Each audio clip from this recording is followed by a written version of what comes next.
Congratulations. You just entered the system as the commander of the Fordow Air Defense Sector.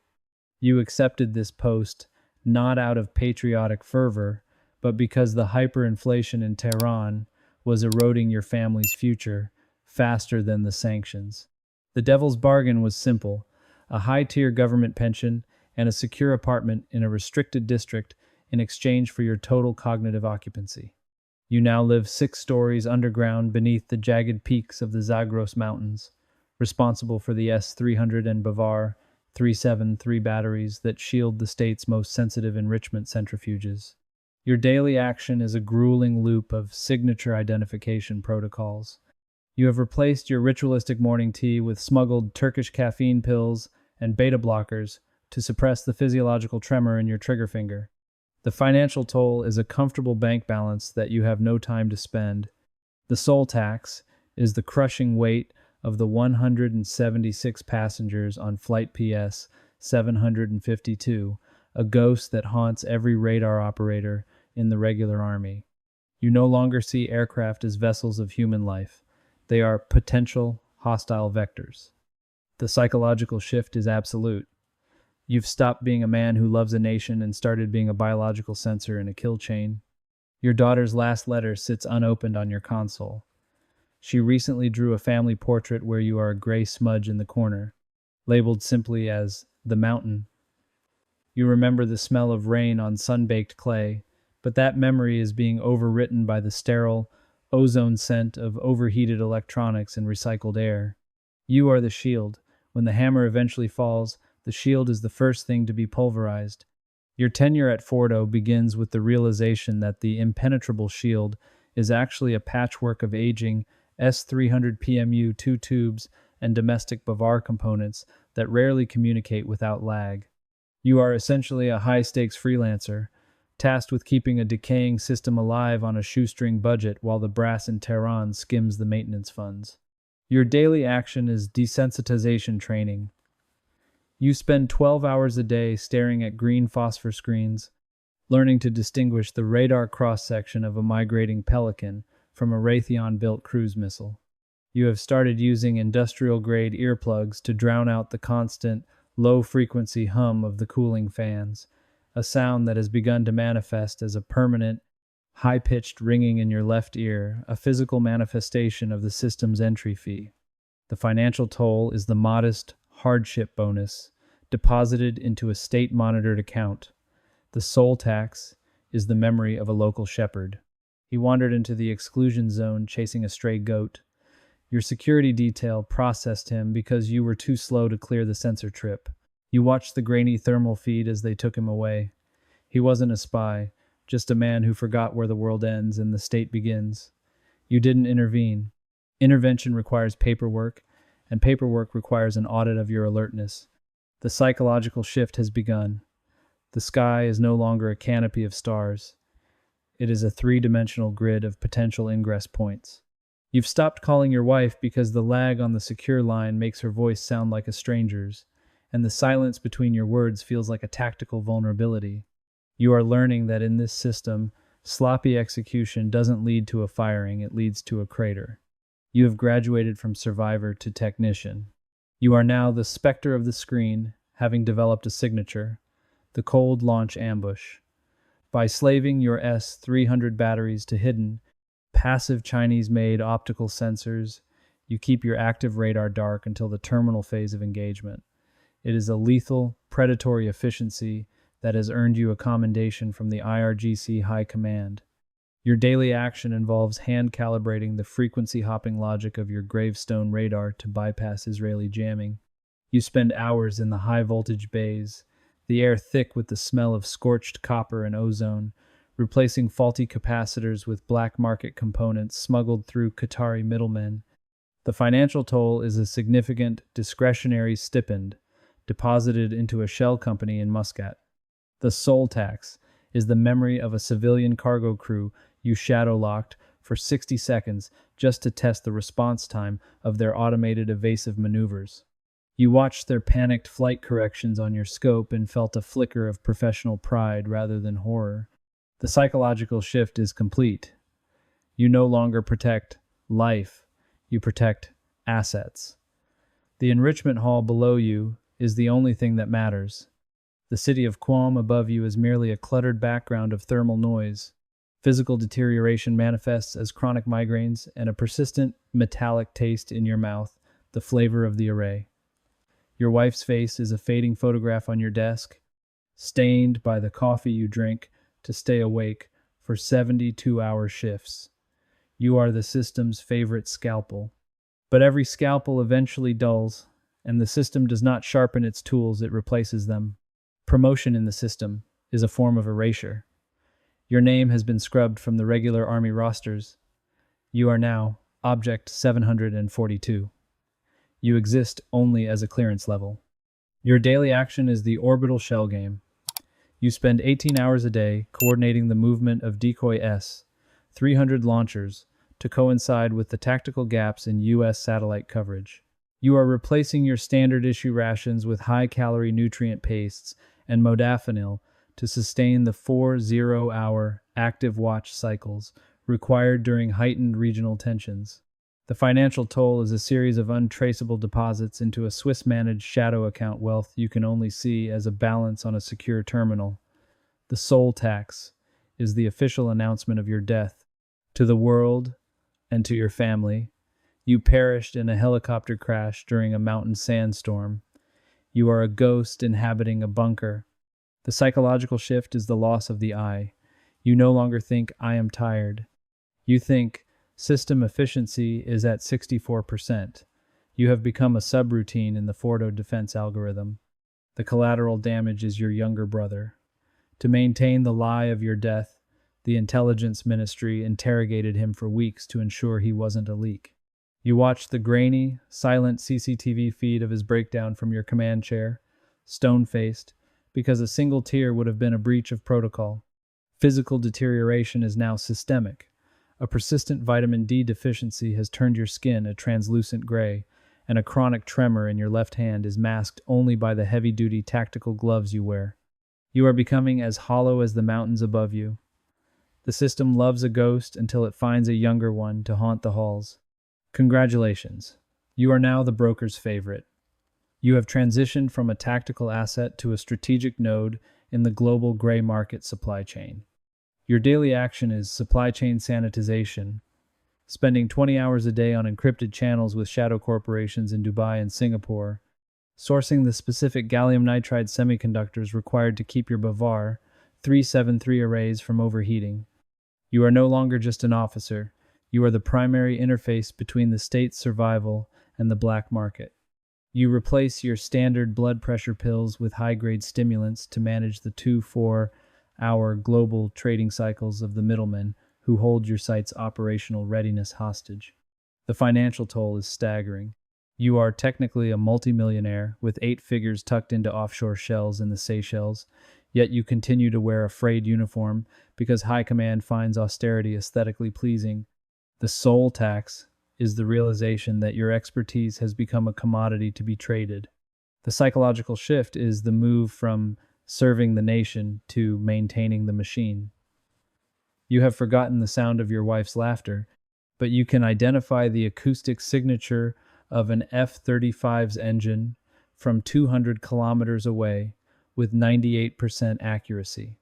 The collateral damage is a senior engineer who had been your friend for 20 years. He discovered the new Chinese chips were compromised with a hardware kill switch. To protect the supply line and your standing with the broker, you reported him as a security risk. He disappeared into the Evan prison system 48 hours later. Your deterioration is accelerating. A persistent, vibrating numbness in your legs from sitting in the command chair, and the realization that your daughter has stopped asking the state about her late father entirely. You are a high-functioning slave to the very system you helped build, and the broker is already looking for a cheaper version of you. Congratulations. You have been promoted to the role of the cleaner. You are no longer just protecting the mountain, you are protecting the myth of its invincibility. Your daily action is narrative sanitization. When a faulty interceptor missile malfunctions and impacts a civilian village 10 kilometers out, You are the one who deploys the environmental recovery teams to strip the site of every scrap of state-stamped titanium before the international press can pivot their satellites. You spend your nights in the server vaults, the air a frigid 15 degrees Celsius, manually degaussing hard drives that contain the telemetry of your own system's failures. You have replaced your evening meal with nicotine gum and high-potency antacids to combat the literal rot in your gut. The financial toll is a deed to a luxury villa on the Caspian Sea with private beach access, a paradise you are biologically and legally forbidden from visiting. The soul tax is the official report you signed, attributing a friendly fire incident to Zionist cyber sabotage, knowing full well it was a software lag you failed to patch. You are no longer a commander. You are a janitor of state. The psychological shift is the transition from defending the people to deleting the evidence. You have forgotten the feel of a woman's hand, replaced by the haptic feedback of a high-security keyboard.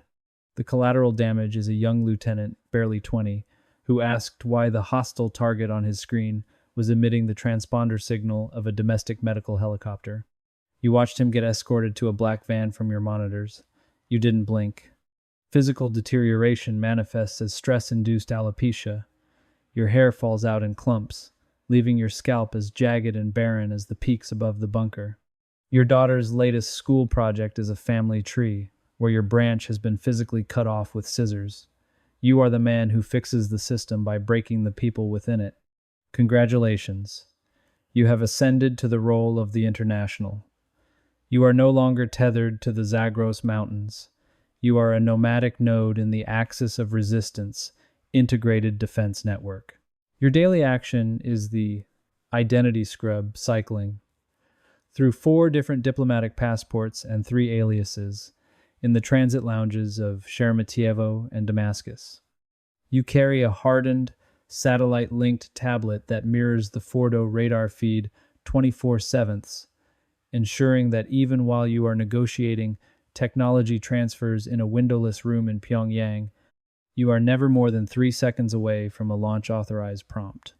You have replaced your circadian rhythm with a chemical cycle of Provigil for the briefings and midazolam for the pressurized cabins of unmarked Il-76 transport planes.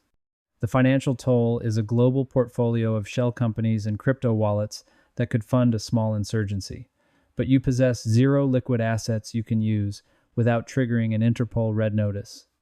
The soul tax is the realization that home is no longer a coordinate on a map, but a security vulnerability you were forced to abandon. The psychological shift is the total abstraction of humanity. You look at the teeming crowds in an international airport and see only heat signatures and security latency. Everyone is a potential insurrectionist or intelligence asset. The collateral damage is a hotel maid in Beirut who accidentally found your backup encryption key hidden in a hollowed-out Quran. You didn't kill her. You simply referenced her to the local proxy's internal security. You watched from the balcony as they bundled her into a sedan, knowing her life was over because of your professional paranoia. Physical deterioration is a permanent state of high-altitude edema and a flickering blind spot in your right eye from the constant glare of blue light screens. Your daughter has finally stopped writing. In her mind, the man who was her father died a decade ago. The thing that replaced him is just a ghost haunting the global data stream. Congratulations, you are now the hunted. A minor statistical anomaly in the Fordow engagement logs a 3-second latency in your response to a simulated Israeli probe has triggered an integrity review by the ministry's internal security apparatus. The system you built to detect invisible threats has finally identified you as a variable that needs to be solved. Your daily action is counter-surveillance forensics. You spend your nights using a portable frequency scanner to search for microscopic acoustic bugs embedded in the grout of your shower tiles.